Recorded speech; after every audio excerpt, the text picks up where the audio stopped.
କରିଛନ୍ତି ସେମାନେ ଆମ ହିନ୍ଦୁମାନଙ୍କ ଉପରେ ଆକ୍ରୋଶମୂଳକ ଭାବରେ ଯେଉଁ ମୋ ନାଁ ଅରକ୍ଷିତ ପରିଚ୍ଛା ସମାଜସେବୀ ଭଞ୍ଜନଗର। ଗତକାଲି ଯେଉଁ ସମ୍ପୂର୍ଣ୍ଣ ଭାରତ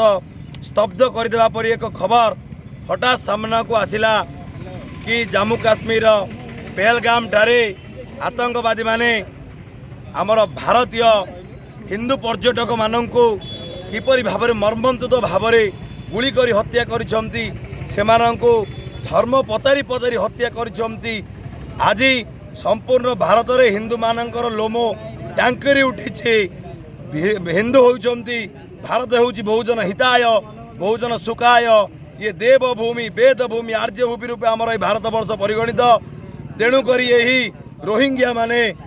इस्लामिक जो रही आमर आतंकवादी माने सहु नाहांती सेमाने कहवा अर्थ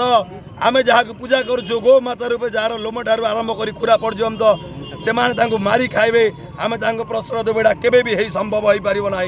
सेमानंक कथार आमे केबे एकमत हो पार ना। गत कालीर से मर्मन्तुक जो जो जो सेमाने मर्डर करथिले गुली करी हत्या करथिले आमर भारतीय माननकु तापति आमे दृढ़ विरोध आचरण करी आज संपूर्ण भंजनगर हिंदू माने एकत्रित होई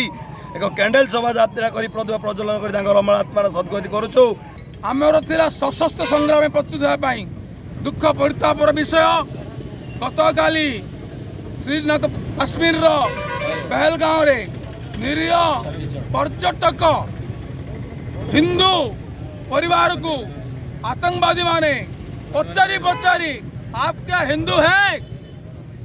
स्त्री आगे स्वामी की मारी छोट पिला आगे बापा को मारी माँ आगे पुओ को मारी भौणी आगे भाई की मारी 27 जन निरीह पर्यटक को हत्या कर भितर आईटी इंजीनियर अच्छा भारतीय सेना जवान मान अच्छा अवश्य सेनानी अच्छा डॉक्टर अच्छा तेणु बहुत हो गला ये इस्लाम आतंकवादी आ भारत चलो ना। आज जो आप देखुं ये आमर स्वर नुहे ये भंजनगर अंचल समस्त आसीथिबा न आसीथिबा एवं साधारण साधारण द्वारा होची जे भारत वर्षर इस्लामिक आतंकवादी तुरंत लोप पाऊ एवं आपण मान माध्यम आज आम